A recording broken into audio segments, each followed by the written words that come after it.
Hello and welcome. Oh, crap. Good start. Hello and welcome to Iron Dinos, to another fine Dinocast. I'm here with Adam. Yo! And I'm not here with Jason. And indeed, last week we weren't here either because I got COVID, Jason got a horrible cold, and, well, Adam's been fine, but, you know. Yeah, I was left twiddling my thumbs, so... Could have made you do it on your own, but that would have been a bit mean. So, alright, we're going to have a quick look at the upcoming month's Games of Gold, last month's Games of Gold, then have a little bit of a chat. This is going to be a short one because I still don't feel great and my voice is not quite there. So without any further ado, we have, in the order I'm going to read them, Aven Colony, available the 1st to the 30th of June. Project Highrise Architects Edition, available 16th of June to 15th of July. Super Meat Boy, available from June the 1st to June 15th. And Raskulls, available June 16th to June 30th. So first we're going to have a look at Aven Colony. It is a city sim, colonising an alien world. I'm not a big fan of this type of game. Adam, I will pass it over to you as I know you are. Yeah, so... and you've already made a video for the channel for this one. Yeah, literally just released a video for this. So, this is your typical sort of city building game in the kind of effect that you've got the same sort of mechanics. It's like building, managing the Sims and making sure they basically don't die. But this is in the future, basically, and you're landing on another planet and you're colonising a different planet, and there's all kinds of cool twists. But this one, I was really surprised with how good they've done everything. Like, it's almost like they've spent that extra little time tweaking the various little mechanics. It's in most sim builders, to be fair. But they've just done it really, really well, and the art style's really good, and I really like they've got this onboard camera, so you can zoom right into the actual city, and it looks like you're viewing it from a camera that might be like mounted in the top corner of one of the tunnels, so you can like see the Sims moving about and stuff. And yeah, I was really, really surprised by this. Because to me it just looked like another sim builder, and I love sim builders, but after a while they do get a bit samey. But this one threw up some nice surprises, so it's definitely worth downloading this one. If you are interested, though, it was first released on September 8th, 2016, and there's something special about that date that I'll bring up hopefully next. And the devs are Mothership Entertainment and published by Team 17. And we're moving right along to Project Highrise Architects Edition. This looks like... Well, did you ever play Fallout Shelter on the mobile, where you were getting so excited for Fallout 4 that you just had to have some more Fallout? No? Just me? Okay. So, this kind of looks like a version of that. You've got slices of various skyscrapers, and you need to put things on various floors to build them higher to attract people, be they for business, living, shopping, or just general office buildings.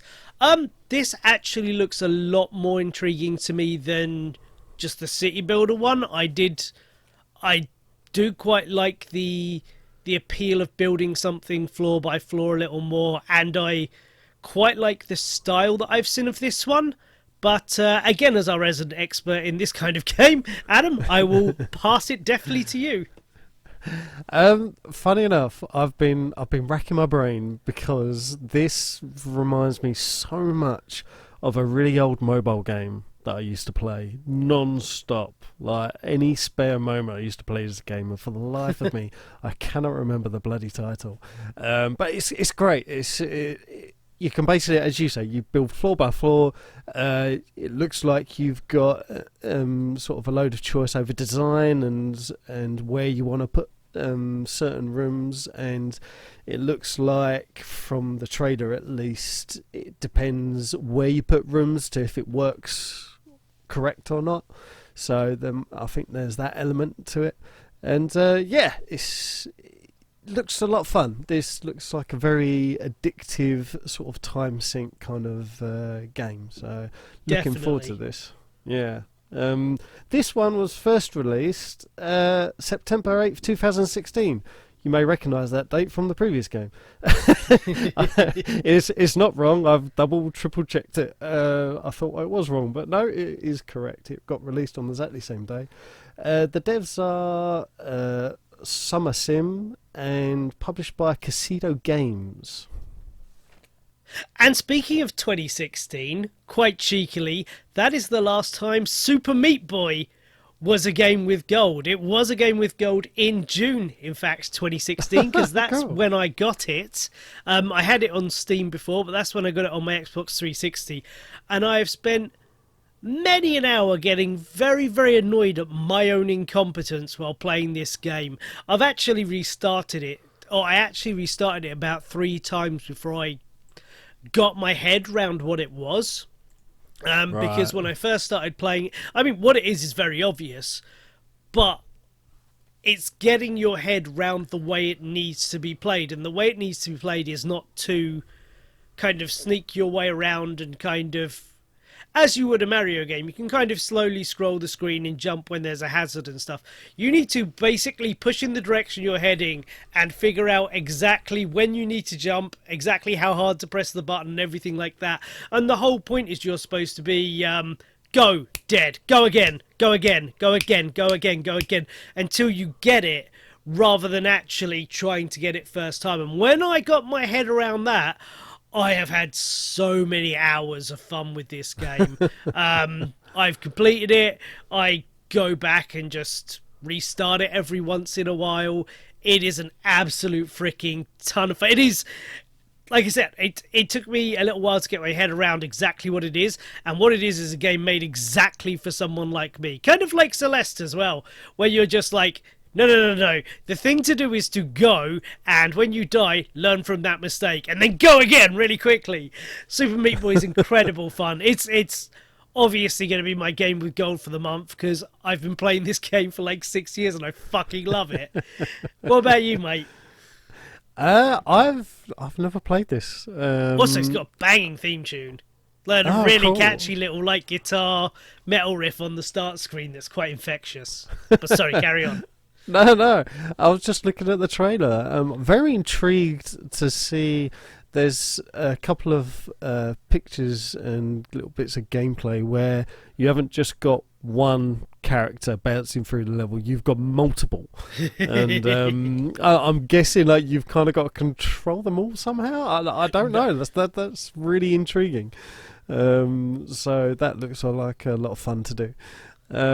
But yeah, this looks like, as you say, it's basically hell for leather, press forward, and hope you don't die. So but yeah, no, it's looking pretty good. But this one is first released on October 5th, 2008. The devs are Team Meat. Also published by Team Meat. Love that. Hells yeah. And rounding out the pack for June 2022 is Raskulls. I guess Raskulls. Whatever. It's a 2D platformer. It looks pretty cute. It's described as tough but fair, which is usually kind of my cup of tea. So this is certainly the second most game I'm looking forward to this lot of games of gold. Yeah, it's either going to be... I've not heard of this one before, which is nothing against the game. So it's either going to be quite fun or quite bad. But it looks like it's going to be a lot of fun. So, yeah, looking forward to getting my hands on it. Yeah, definitely. Looks like quite a cool little platformer. Looks like you've got some time-sensitive levels in there where you got something chasing you, as well as other different types of platformers as well. Loving the cartoon style on it. It's very cartoony. Love that sort of style. Yeah, looking forward to that.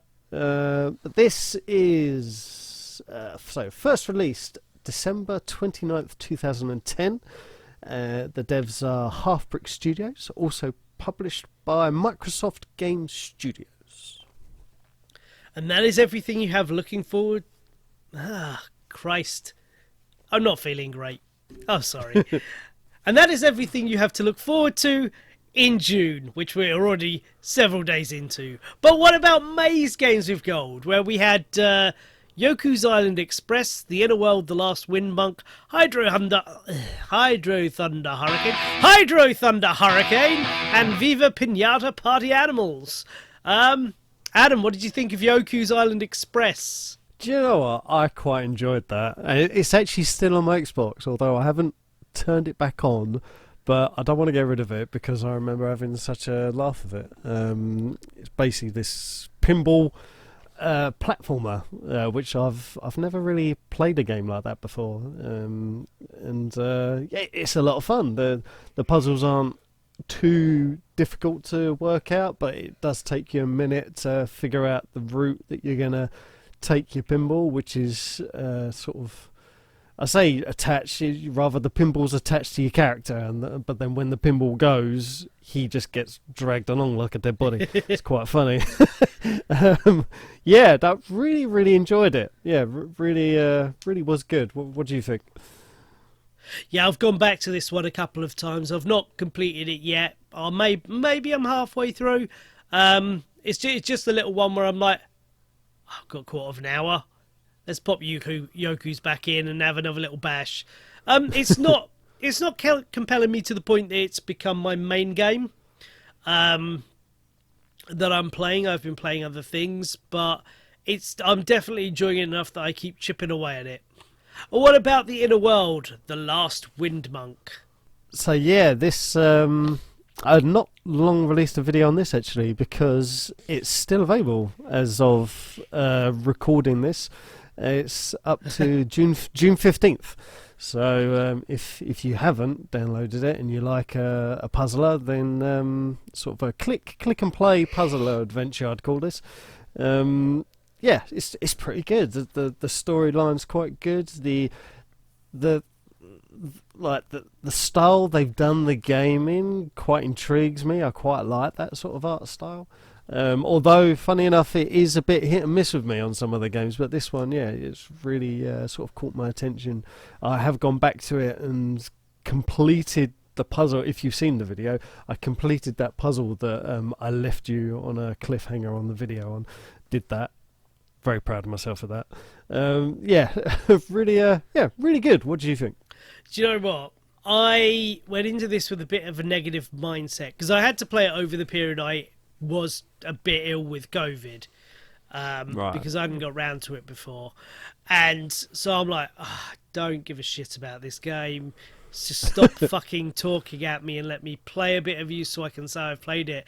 And then I got to the scene that is so blatantly like such an amazing and intentional parallel of, sorry, this is going to get a little bit political, but the right in America and across, well, certainly the UK right now, where there's basically, you've got these dudes who literally saved the place from a wizard who was faking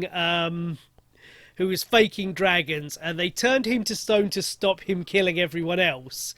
And and there's this wind that is literally the thing that they're all breathing, and like this one just dude who's sitting there blaming everyone else for everyone else's problems is literally trying to execute the people who are actually bringing the wind that's keeping everyone else alive. And like all these idiots around him believing it, and oh well, yeah, he's saying the thing I want to believe, and it's like, oh my god, that really made me laugh. They were a bit heavy-handed on the Nazi symbolism on that, because you know, that is the handbook these people are playing from. I know people don't want to hear the N-word of it. The conservative right aren't like Nazis. They're on that path. They are on that path, right? And that really made me laugh, and kind of dragged me into the game because I wasn't expecting that. Of all the Yeah, things, I right. wasn't expecting it to be quite that heavy-handed of like, no, this is a fucking problem. But but no, once I got into the game, I enjoyed it enough. It's not quite my it's not really my cup of tea. Let's put it this way: I don't have the patience for just these couple of screen puzzle games anymore. I'm not in my 20s. I don't have time to kill or brain power to kill on these things. I want to be running around or shooting or something. That may not be a completely accurate that may not be a completely accurate descriptor of my kind of gaming, but when I was playing that bit in this, I was a bit like, do you know what? I'd probably enjoy going through this with a guide, but I do not have the patience for you right now. Even though I got through the first several puzzles and I did enjoy what I did of it, it's like and then it got into a couple more big cutscenes and stuff, and I'm like, I'm quite into what you're laying down. I'm quite enjoying the way you're, I quite enjoy the way you're delivering the mirror to the world that you're delivering it, but still at the end of the day, it's kind of a point and click puzzle, and I'm just gonna go back to playing my main game now. But that was quite a surprise that I did enjoy. Yeah, I enjoyed it an awful lot more than I thought I was going to. Oh yeah, definitely. And just a point on the first bit of the game that you mentioned. It is like over 8 minutes long, that intro. Yeah. So it's like, it's And like I'm you sitting better there get. with like my nose gushing snot and like this headache, and for fuck's sakes, at the start of it. Oh, lovely, whimsical, magical bollocks. How charming. Get on with it. Yeah, so if you don't get into the story, it's going to be a very long 8 minutes for you. So. But Yeah, I was go just on. going to say, it does look lovely. I Yes, really like the yeah, animation style they've picked for it. It's quite cutesy and fantasy, but it's like all grey, and it's just everything looks just off enough that it's got a slightly disturbing kind of tinge to it, which is quite a hard artistic style to nail, and I think they have nailed it. Oh yeah, for sure. My favourite character is the pigeon. No, the pigeon was great. I love how bored he looks. He just Yeah. he just sits there. He's like, I really couldn't care less. Just click. Come on, hurry up. Love that. Yeah, it's just lots of little details like that. Yeah, it's really a surprise. Really a surprise for me. And speaking of better than we ever expected it to be, Hydro Thunder Hurricane, an old friend of the channel. I finally got to bring this to Adam. I still love it, and when we stopped, we made our little video for the channel, and I kept playing it for a while because I fucking love that game. Adam. Yeah, absolutely love that.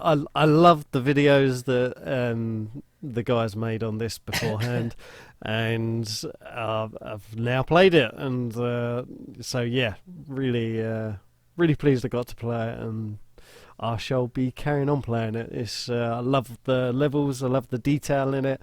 I love the fact you can just race as a duck. I love that. Yeah, it's brilliant. It's just like a really easy sort of game to turn on, and yeah, really good. Yeah, and it's really so good. replayable. Yeah. It doesn't matter if you've played the level once, you can play it again and get a totally different result. There's lots of little hidden ways and secrets that you can find, and yeah, it's really good. And finally, we've got Viva, Piñata, Party Animals, which in our very, very long video, we played that for significantly longer than we had any attention, and I don't think either of us were getting bored. No. But it's not one I'm going to play on my own. But for what we played for like 45 minutes, right? We played for quite a while. Yeah, and we were having a really good time with it. A lot better time than I was expecting from this kind of party game. Yeah, for sure. I think this is like a game that you got a load of mates around. You can just sort of turn around and say, "Do you want to play something really silly?" and just turn it Yeah. on, and you can have just a right laugh of it. Or if you've got like young kids like I have, I've tried it out on my kids and they absolutely love it. They were laughing their heads off at all the characters and stuff and all the silly little games. Funny enough, we come across that there was this pirate ship level that that's in the video where the pirates on board the ship didn't come up for me at all. So I'm sitting there just whacking my piñata at essentially nothing. While Sean's like going, oh yeah, those one. Oh yeah, look, you got to hit those guys. And I'm like, hit what? I can't see anything. But yeah, so we come across that level again. And I saw the pirates. Yes! Hey! So yeah, I got to hit the pirates. So yeah, that was a lot of fun. But yeah, no, definitely a surprise at how much fun we did have. It's a well designed party game, and it is designed purely for a party. So you know, I mean, you could. Kids would probably have fun playing it on their own, but yeah, got a load of friends around, stick that on, you're bound to have a laugh. And those are the games of gold for May and June from 2022. But Adam, what else have you been playing, mate? To be honest, not a lot outside of Games of Gold, purely because all my time is taken up, and I can finally say this because it's nearing the end, the 100 sub special. It's yeah, I've been sinking all my time into making this 100 sub special, and I'm pretty sure you'll get the joke when it releases, so I won't spoil it, but it's taken me an extremely long time to do this one. So other than that, I've basically been playing a lot of the Games of Golds, and in fact I've gone back to a few of them, and the Minecraft Dino Olympics, which hopefully is coming up this year, or at least we'll record it this year. I'm halfway through building the extra bit of the stadium that I've built for it, and it's looking pretty good. So yeah, other than that, I haven't really had a lot of time for anything else, dude. What about you?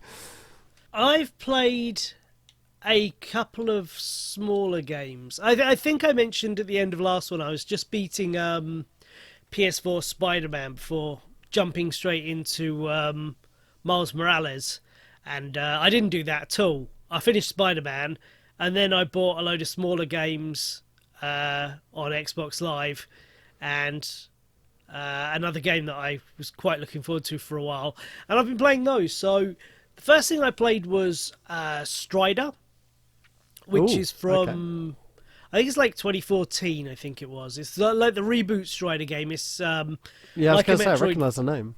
Yeah, it's like a Metroidvania. It's pretty fun, actually. It's just like a 2D side-scrolling hack and slash. You get more ability, or you get different styles of different whatever they call it. So if you call it a different elemental effect for your blade. So the first one is standard, then there's a fire one, then there's an ice one, then there's a weird warpy gravity one.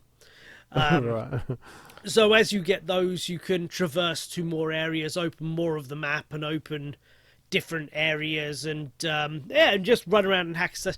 It's got a really nice, very fluid movement. So even when you're hacking and slashing, you don't really stop. So you can just kind of run into a group of enemies, and you can kind of slash at a few and then jump back and then slide back and then launch your other attack and then leap back into the fray and all this sort of stuff. So it's very, very dynamic the whole time I was playing. Cool. Story is absolute bollocks, but, you know, it was fun enough. It got me through. It's just nonsense. So that was really fun. And then I got Wonder Boy the Dragon's Trap really cheap. And I've been wanting to play, I think I made a video of this. I've been wanting to play this for a long, long time because it's a remake of an old Master System game. And when I was a kid, I've got a bit of a soft spot for the Master System because I had a friend who had one. And So they've remade this classic game. Again, it's another, you'd call it another Metroidvania. You go around, you get more powers, and that allows you to access more areas on the map, and you can go around the whole thing. But they've given it this, so it's got like this almost hand painted, like watercolory job over the top. It looks like an absolute work of art. It's absolutely stunning, and the game still holds up. It's a Master System game that, I'm sure they've tweaked it a little bit here and there, but by and large, that's the same game you were playing back in the late 80s, and it still holds up, in my opinion. I thought that was a wonderful game. I will admit, I did play it almost all with the newer graphics. I did switch the older graphics a couple of times, but yeah, I may like my retro, but if it's going back to Master System graphics or a hand-painted kind of thing, I'm sticking with the hand-painted one. For sure.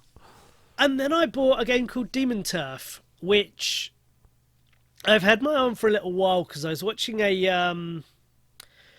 I follow, obviously, all of us follow a bunch of YouTubers. We're on YouTube. Hi! Hi! I follow a YouTuber who likes to look at more obscure 3D platformers, because that's a genre that I feel, of the specific type that's now making a comeback, probably in large part due to the popularity and the visibility of ukulele. There was a period where a specific kind of 3D platformer existed on the N64, and the Mario games still kind of keep that. And this is in this kind of style, but what really intrigued me is that she's not a 3D model, and most of the enemies aren't 3D models. They're modelled in 3D, but they're in a 2D plane. So as the character is looking at you straight on, that has an image, and you can look at that and it'll be 2D, and you can kind of scroll around it and whatever you want to do. Yeah. And if keeping the camera in the same place, if you start going enough diagonally in one direction, that's another different sprite. Right. And then if you turn it to the side, that's another different sprite.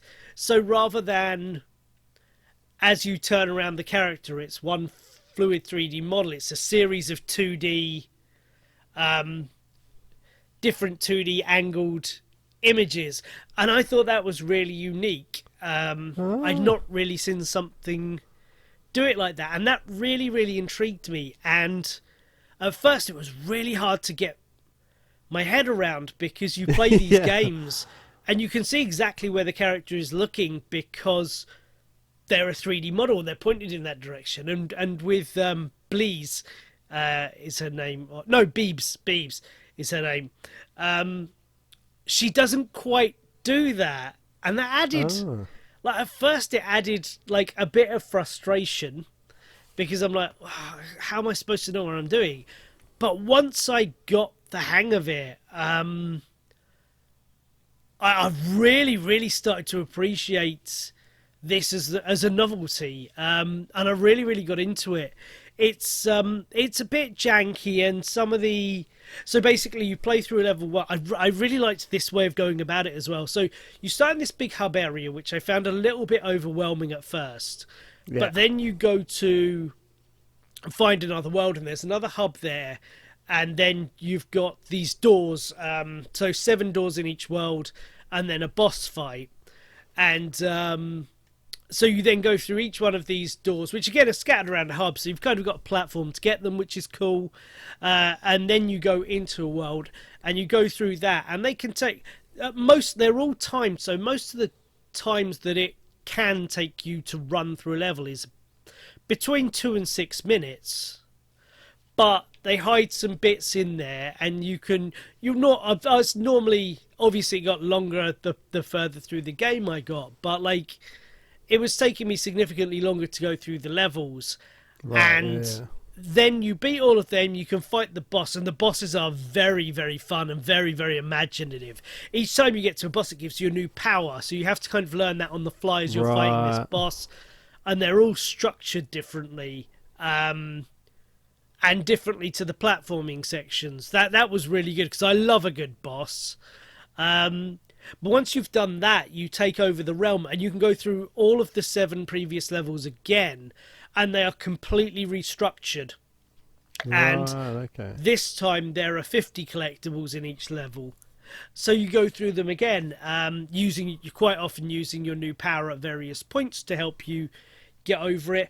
And I really liked that as a way of going about having a set number, because it's only got 4 worlds with 7 levels and a boss in each. But technically those 7 levels are actually 14. So there's actually quite a lot you can get out of this. And then the main hub world, there's a lot of stuff it wants you to do. I've not done them all yet. That it wants you to take certain photos in each world. There's a load of there's this really annoying but weirdly compelling version of football golf. I think they call it soccer golf or something, where basically but it also controls kind of like a pool game. So you get behind the ball and you have to kind of knock it with she's got this hand, she throws like a little wisp, and if you hold it down it launches a giant hand out. So you've got to use that, and you've got to go around these courses and get it into the net at the end. That's weird and crazy, and I quite enjoy them. They can be quite frustrating, but intentionally so. The powers are all nice and imaginative. They're all very, very, very different from each other. There are only 4, so they'd kind of have to be, but that was quite good. A few of them are a bit janky towards the end of the game, but it's a small team making, I believe, their first game and everything. It's like I got a disc version off Amazon for about 15 quid. I think it's about that on the Xbox store, but yeah, that I literally have just got the end boss to do, and then I'm going to go around and mop up the achievements and do take the photographs and stuff like that. But that was really fun. It was a really solid purchase because this guy just happened to mention the unique art style, and that was enough to get me. And once I got into it, I was really, really appreciative that I did, because it's something quite unique. And I think there is some DLC to it now, but I think if they can really go, they're obviously making money with this one, so if they can plow that into making a sequel, I think they can really do something even more special. Oh, and the premise of it is just kind of spoke to me. You play a little devil girl, and she's pissed off that the devil is basically lording it over her. And so it turns out that she keeps just trying to take over hell. And that's what you're doing. That's literally what you're doing. You're just like an angsty teenager going, well, I could run hell better. So you're just going and beating up Satan's minions to take over hell. It's pretty fun. Cool. I might give that a go. That's really cool. And that is what I've been playing this month. But Adam, what have you been watching? So I'm still watching Psych. I'm on season 4, going on to season 5 now. Still having a lot of fun with that. Still really funny. If you like a good comedy, silly comedy, go watch that. Really, really good. But I did go to the cinema and I saw Fantastic Beasts: The Secrets of Dumbledore, and that was absolutely excellent. I do like my Harry Potter and Fantastic Beasts, and it didn't disappoint. It was really, really good, really good fun sort of story as to where it's heading, and really, really good. But other than that, as I say, my time has been largely taken up with sorting my house out, so to hopefully sell it. So my time is limited. But what about you, dude? Well, I saw 2 sides of the same coin back to back, and I loved both of them for very, very different reasons. I went to see Doctor Strange in the Multiverse of Madness. Ooh. Now, there are a couple of ways you can go watch this movie. You can go watch this movie as a Doctor Strange fan. You can go watch this movie as just a general Marvel fan. You can go watch this movie as a fan of Benedict Cumberbatch. Or you can go and watch this movie, as indeed I am, as a massive fucking fan of The Evil Dead. Sam Raimi's, like, ridiculous 80s to very early 90s horror comedies. Because Sam Raimi has made a horror comedy in the fucking MCU, and it is one of the most glorious, like, absolutely ridiculous clusterfucks of a movie I've seen from it completely reignited my faith in Marvel. I was so pissed off after Moon Knight, and like I couldn't believe, like, Sam Raimi put in a comment saying, no, Marvel have made me make my movie, and it's like, oh my god, they literally have.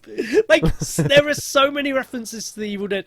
It's got, I give Marvel a hard time because their house style has stagnated, right? Yes. Like, the Avengers movies all look great. The Russos have a style, and there's somewhat what the house style has replicated. But when you've got crap like Ant-Man 2 and stuff like that, and it's just like this bland nothing, and like the TV shows are quite that way as well.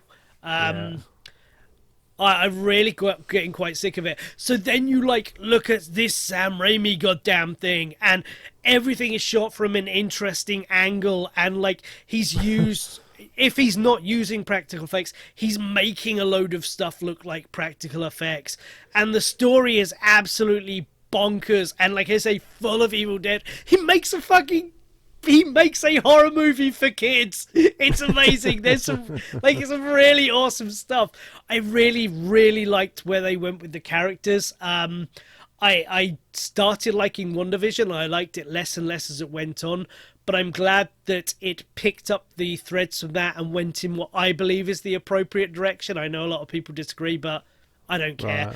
Right. The best Reed Richards ever. If that dude does not come back and play proper Reed Richards in the actual Marvel Fantastic Four movie, I'm going to be very upset. Because, dear God, like, the second I saw a part of the costume, I'm like, oh my God, because I'm a big Fantastic Four fan. Like, I know there is another... oh, fuck it, it's been out for a month. It's not going to completely spoil it, but fucking Patrick Stewart's Charles Xavier showing up in the yellow fucking chair from the 92 series in the old comics. I'm like, oh fucking yes, please. And that was ridiculous. But yeah, this Reed Richards really gave me a nerd boner, and I'm just like, I just need to see this guy's movie. I need to see what they do with it. I'm suddenly excited for a lot of things Marvel again. I mean, I think Thor Love and Thunder is next anyway. I love what Taika Waititi, is it? Is that how you say it? Taika Waititi? I think so. I love what he does and the way he does it, so really excited for that. So yeah, this absolutely ticked all of my boxes, again, especially as a Sam Raimi fan. Like, they even got Bruce Campbell in there to fight with his own goddamn hand. Is amazing. And then I think actually a week later we saw Everything Everywhere All at Once, which is Michelle Yeoh and Data from the Goonies, who was also short round in Indiana Jones. So like, my friend told me this on the way there. He's like, this guy acted like 30 years ago and then didn't do anything, so don't expect much from him. I'm like, oh, whatever. I don't really remember him in either of those things. And I just like, so what's this about? It's like, this is the most average woman in the world. Her small life is about to fall apart, and there's nothing she can do to stop it. And then she finds out there's a multiverse, and she may very well be the single most important person in it. And this was an absolute work of goddamn art. Whereas it's doing, like, so Doctor Strange and the Multiverse of Madness is doing the multiple reality things, and it's absolute clusterfuck trash cinema, and I love every bit of it. This is doing the same thing, but making a deeply personal, very, very, very moving and emotional story about the bonds between the people we love the most and how easily those bonds can be frayed and what, if anything, can be done to fix it. And it's one of the most heartwarming things. Like I said, me and my friend both go out of it, and you're like, allow me to set the scene without spoiling this. We both started shedding a little tear because a rock moves slightly, and that makes no sense without context. But if you watch this movie and that doesn't move your soul, you are fucking dead inside. It's so unbelievably beautiful. And Michelle Yeoh was incredible. This dude who Mark knew from movies of the 80s, he was the Michelle Yeoh is fantastic, but she has the heavy burden of being the focus of everything. Right. Whereas this guy, as the movie goes on, you understand is the linchpin to everything. So his performance is more understated, but in being so is equally as important. It's so good. It had James Hong in it, who you will recognise from like a million fucking things. I immediately go to the Seinfeld episode, The Chinese Restaurant. He's fantastic, absolutely fantastic in it. There's a how's Data? I forget his name. Oh yeah, he's the second linchpin of the whole thing. He's incredible. And then there's a younger actress in there who is just puts on a freaking clinic. It is The Batman is obviously my favorite movie of this year, but Everything Everywhere All at Once may be the best film I've seen this year, if that makes sense. It is truly, actually a moving work of art that everyone should watch. It's not too artsy fartsy for everyone to understand or anything. I do like a bit of that. It's one of the funniest damn things I've seen all year as well. I don't want to talk too much about it because I don't want to ruin it. But some of these alternate universes that you peek through, there's a bit where they go to one and I'm laughing so uncontrollably I'm crying. And me and my mate just like, for about 5 minutes after that, because they're just doing plot explaining, just one of us will just go, and then we'll both just burst out into hysterics of laughter again until we kind of get control of ourselves. But like, I was laughing so hard I actually physically hurt. It was absolutely incredible film. So yeah, that's what I've seen. That's all I've seen at the cinema this month, actually, because I went away for a bit and then I got COVID. I'm very much looking forward to this. I haven't seen the Bob's Burgers movie yet. I'm a very, very big fan of Bob's Burgers, and that movie came out a couple of weeks ago, but I just haven't, I wasn't going to go COVID bomb a fucking cinema. I'm not a complete bastard. But other than that, but on stuff we've watched. And speaking of COVID, last Wednesday I literally couldn't move, so luckily I have Netflix on my phone, so I went Stranger Things season 4, and I lay in bed all day, and that is all I did. I had to feed my cats anyway, so I managed to get myself a massive 2-litre bottle of water that I took upstairs, and I just lay in bed all day and I watched all of Stranger Things season 4, and it is fucking excellent. I love Stranger Things. I like that each season is very different. They're all it feels like the same show, but each one feels like they're focusing in on a different style of a slightly different way of interpreting what they're doing. So the first one, and they're kind of all to a degree based on the 80s movies of yore.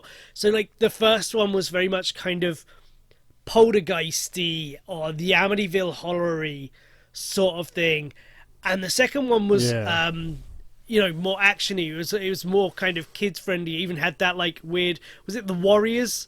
The whole episode where Elle finds the other numbers and they're all this weird 80s gang and shit. But it was a bit more of a, second one was a bit more of a romp. It didn't seem like it it felt a. It didn't feel as personal or deep as the other ones. The third one was a straight up fucking body horror thing, like The Fly or the Thing, and it's like the fucking mind flayer is one of the greatest things I've ever seen. And then this season is, without spoiling it, kind of more of the Freddy or perhaps even the Jason kind of side of thing. Like this season. Season feels like they've matured about 10 degrees and they're writing a much more psychologically hard, which is kind of the first one was as well, I guess. But like the last couple have been a bit more kind of over the top, adventure-y, despite being quite gross and horror-y. Yeah. Whereas this one feels like it plays a lot more. It feels like it takes longer to get going, which I disagree with. I think it's incredibly well paced because this one spends a lot more time reinvesting you in the characters' individual personalities before going after them in a very dark and personal, and although it's still like a horror movie kind of supernaturally thing, it feels a lot more grounded and real, if that makes any sense. Yeah. There are people saying this is the darkest season. I think the last one was darker, but that's because there was a giant flesh monster made of the like broken apart bits of people from the town and stuff like that. But then I found that very humorously dark, whereas this is just dark. The threat in this season. I was going to say, so I haven't seen these yet. Oh, it's so fucking good. I keep meaning to. But would you describe this series as a horror then, or is it like a thriller? Or... Oh no, the whole show is kind of a supernatural horror thriller crossed with an 80s kids.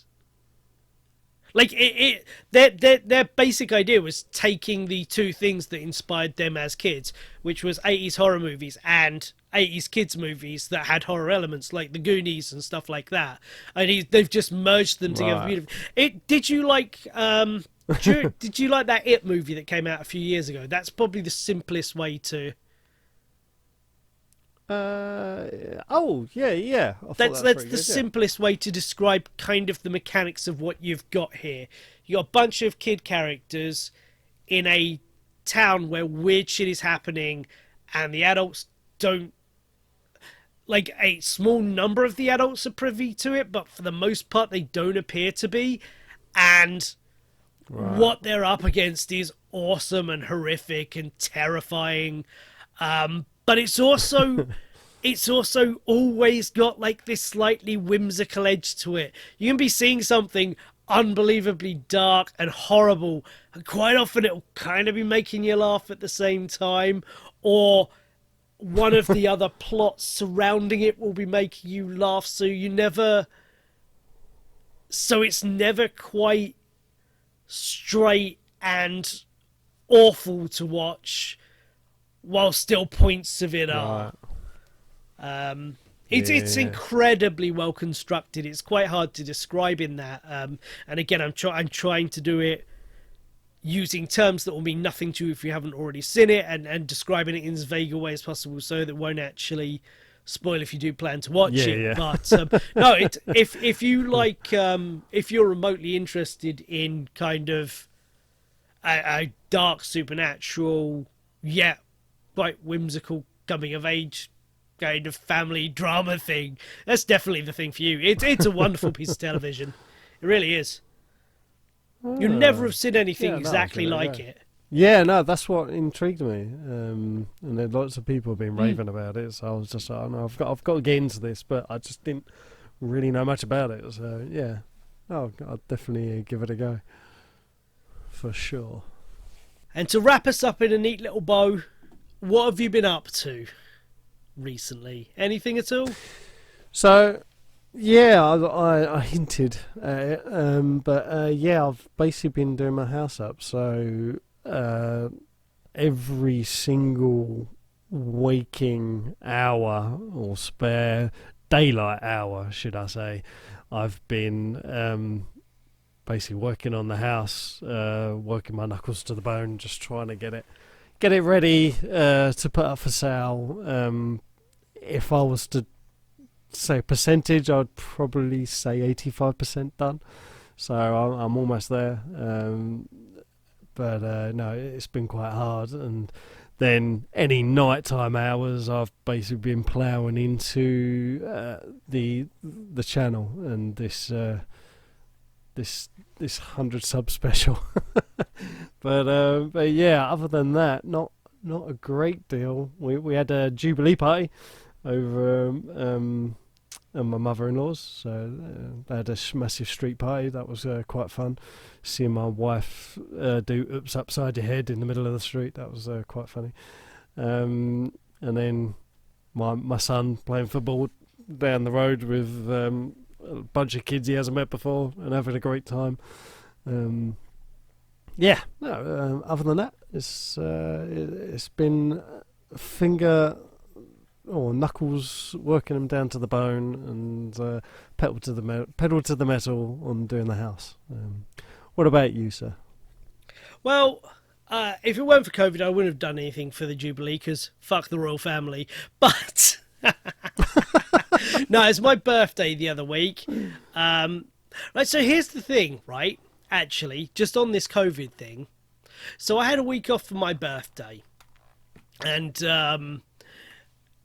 Jason and I dragged him up another mountain, guys. I dragged him over to the Lake District and I dragged him up Scafell Pike and back. And we had a lovely time. It was, he found it a lot easier than last year. I found it a lot harder than last year because I'm nowhere near as fit as I was last year. But, yeah, that was a long fucking day, actually. I got up at 4:20 in the morning. Drove over had a shower on that. Drove over to Sudbury to pick him up.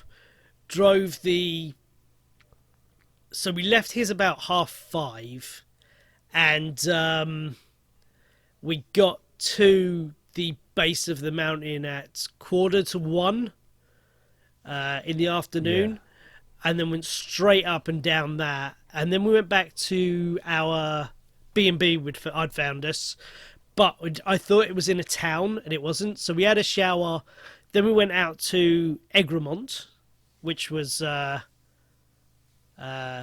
couple of miles away, got dinner, and I sat down to relax with Jason and our dinner at 9:15 at night, and I was fucked.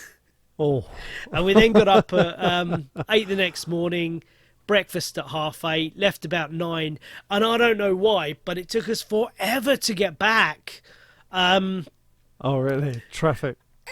Yeah, to a degree. We took some different routes because Google was telling us quote-unquote shortcuts to cut time off our travel, but that basically took us down these tiny, windy, like ridiculous roads, and actually wound up adding time to the journey.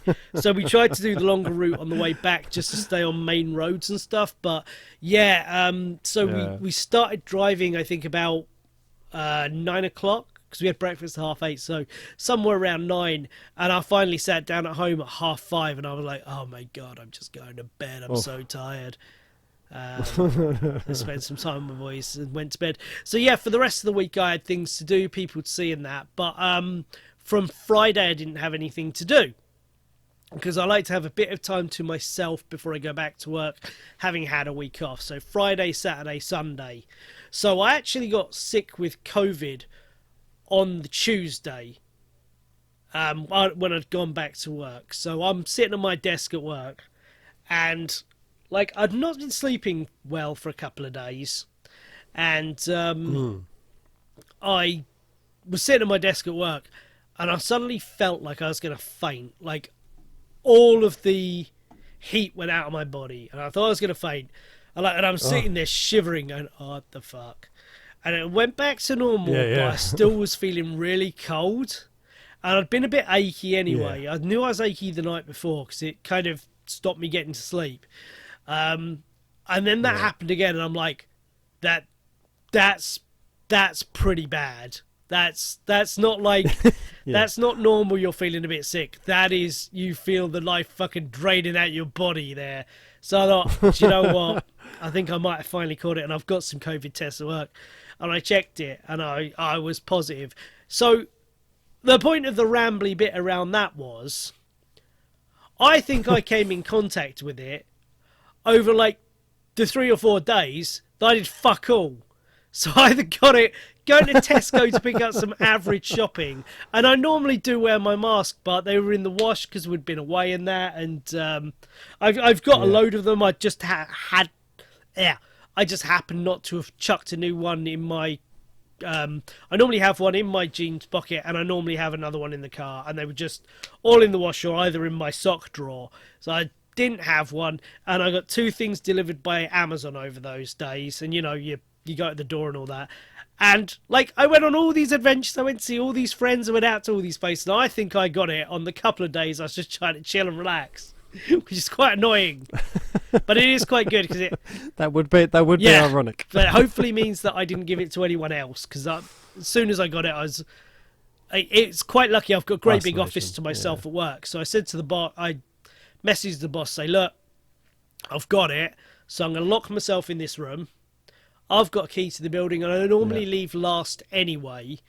So I thought, there's no point in me driving home now, because I'm going to feel like shit now. I'm going to feel like shit in about 5 hours when I leave. So I might as well stay here, finish the day out, and then when everyone else is left, I can leave, because then I'm not going to be breathing on anyone. I'm not going to be touching anything that anyone else is immediately going to touch. You know, that'll be fine, and then I'll see how I feel in the morning. And my boss texts me the night and was like, don't come in tomorrow. You've got fucking COVID, mate. I'm like, fine. You know what? Yeah, you're right. Because that night, like, I got in that night, and I was like, I feel pretty lousy. Because it's the Wednesday that was the really bad day for me. But I got in there Tuesday night, I did feel pretty lousy. And it got to about 10 o'clock, because I still didn't get to sleep early, of course. It got to about 10 o'clock, and I've like got the heating on, and I've got 2 extra blankets on the bed, and the cats are around me, and I'm still like, I cannot get fucking warm. Oh, Jesus Christ, this is not good. Just like sitting there shivering and all that. It's like, oh God, it's horrible.